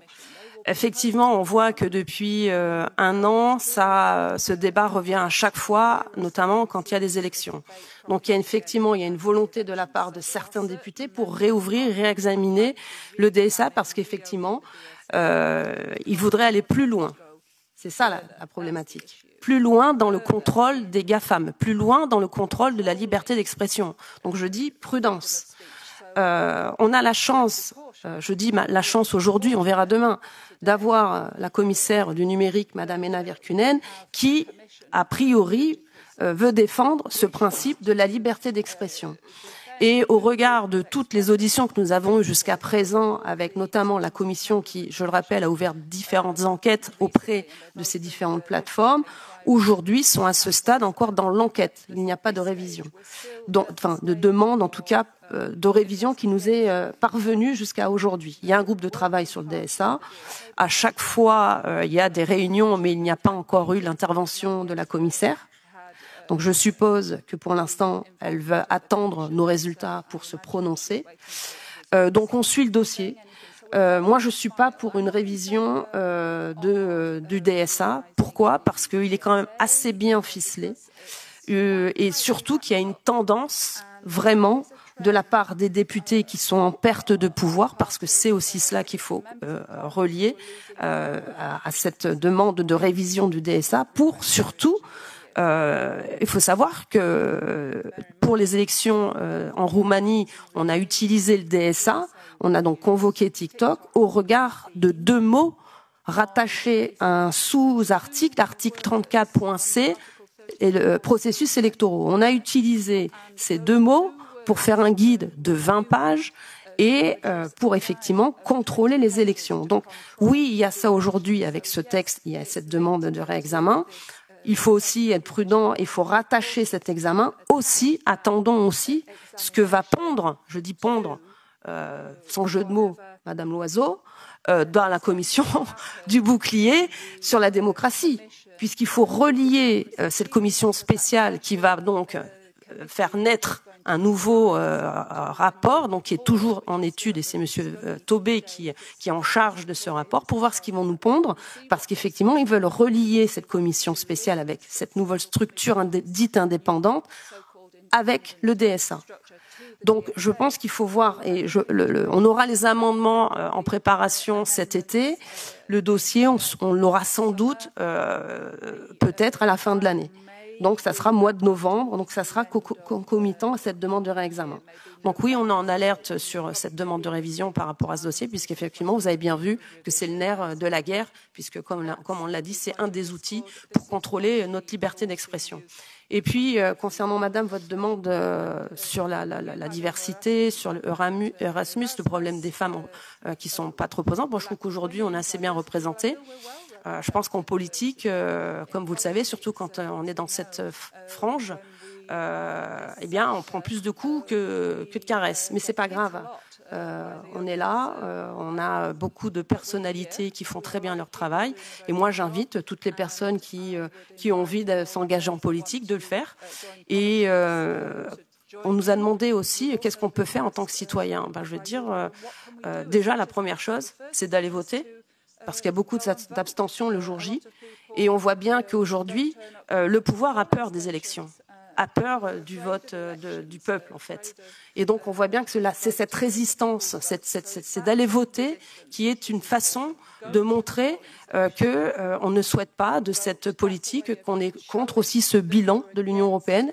Et donc, c'est un des moyens de se faire entendre. Et puis moi, j'ai envie de dire aussi de partager, il faut profiter aussi de tous ces outils que nous avons, cette petite liberté grâce aux réseaux sociaux, de partager et de commenter tous ces travaux qui, pour vous, sont utiles pour faire avancer le débat. Voilà pour mes petites réponses. Thanks so much, Virginie. Merci, Véronique. Merci. Please. Monsieur Bartolizza. Oui, je voudrais ajouter quelque chose qui vient d'être dit. En principe, je suis contre les codex qui sont des formes de coercition. Nous devons plaider pour le mérite en politique comme ailleurs. Je voudrais relever la question posée par l'ancien député irlandais. Au Parlement, nous avons des auditions, nous posons des questions au commissaire. Ma première expérience a été au mois de novembre, 2 étages en dessous de cette salle pendant une audition. Et j'ai constaté en fait qu'il n'y avait pas de suivi. C'est-à-dire que vous utilisez votre temps de parole, vous posez une question, il y a une réponse ou pas d'ailleurs. C'était avec l'audition du commissaire maltais. Je lui ai demandé de définir ce qu'était une femme. Il n'a pas pu le faire et je n'ai pas pu avoir de suivi à ma question. Il n'a pas répondu à ma question. Il a éludé ma question. Donc les possibilités dont nous disposons sont très limitées.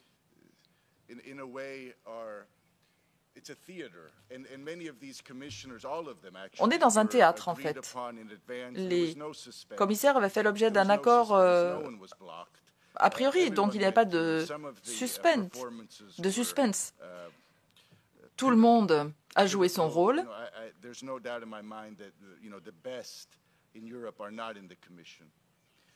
Et ce ne sont pas les meilleurs éléments européens qui sont au poste de commissaire. Ce sont des responsables qui ont échoué dans leur pays et on les envoie à Bruxelles. Donc le processus ne fonctionne pas.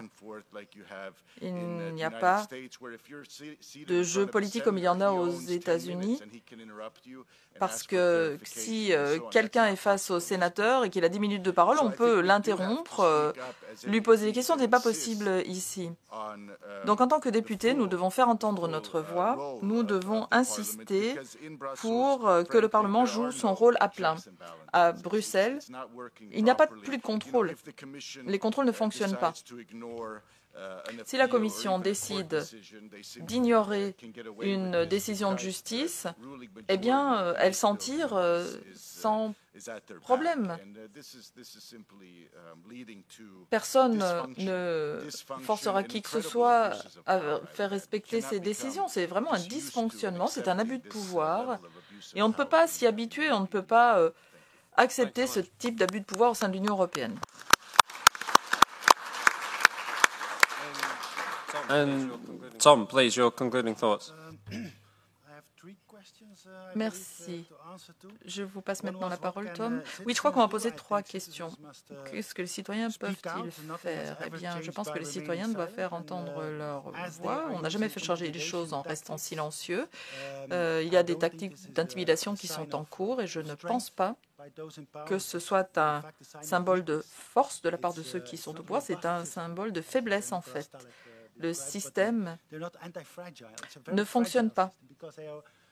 Le système est fragile parce qu'ils ont peur des citoyens, ils ont peur du fait que les citoyens s'opposent à eux et fassent entendre leur voix. Donc il faut faire entendre notre voix. Dans mon pays, il y a une affaire en justice concernant un jeune militant, des jeunes militants universitaires qui ont partagé des mèmes sur un groupe privé. Une de ces personnes a été élue pour mon parti, mais on l'a privé de ses droits civiques maintenant pour 10 ans, alors qu'il n'a pas partagé ce mème, mais il était dans le groupe dans lequel ce mème a été partagé. Donc c'est complètement absurde. C'est un peu aussi absurde que l'ancienne RDA qui s'appelait démocratique mais qui ne l'était pas. Autre question, la révision du DSA. Moi, je ne suis pas très optimiste. Alors, on a lancé quelque chose et en fait, le but est d'étendre la boîte à outils à l'infini. Mais il y a une solution. Le DSA est mis en œuvre au plan national. Donc, nous contrôlons la mise en œuvre du texte.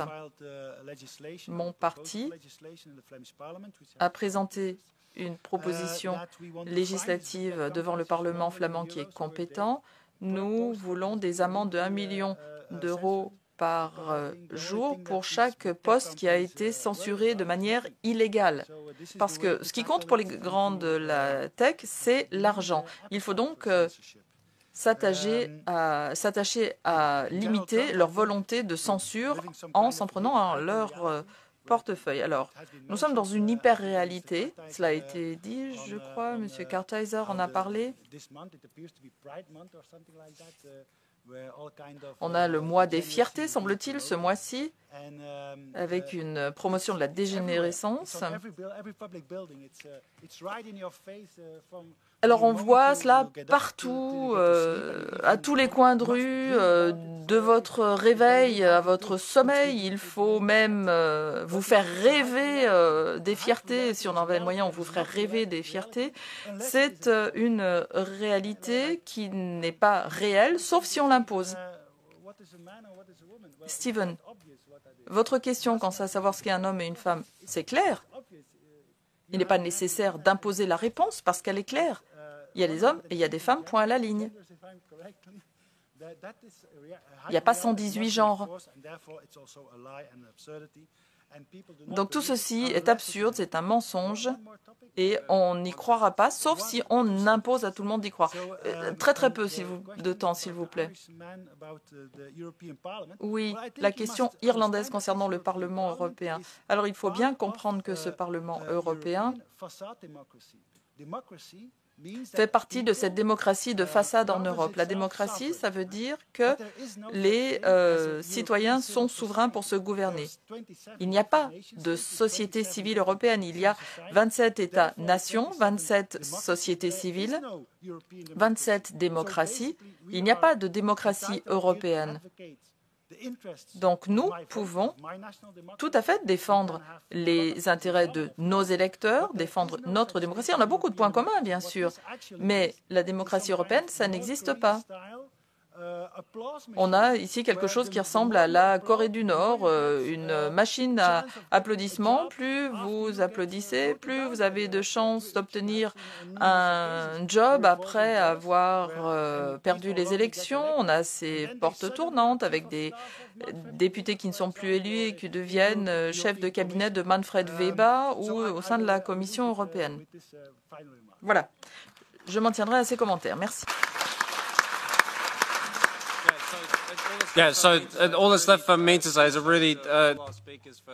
Il me reste à vous remercier. Je voudrais remercier tous les intervenants d'avoir participé à cette discussion très importante. Vous avez des informations concernant les rapports dont il a été question aujourd'hui. Il y a beaucoup d'informations en ligne sur notre site, le site de la MCC. Je pense qu'il y a un café qui attend tout le monde à l'extérieur. Vous pourrez poursuivre les discussions. Merci à toutes et à tous.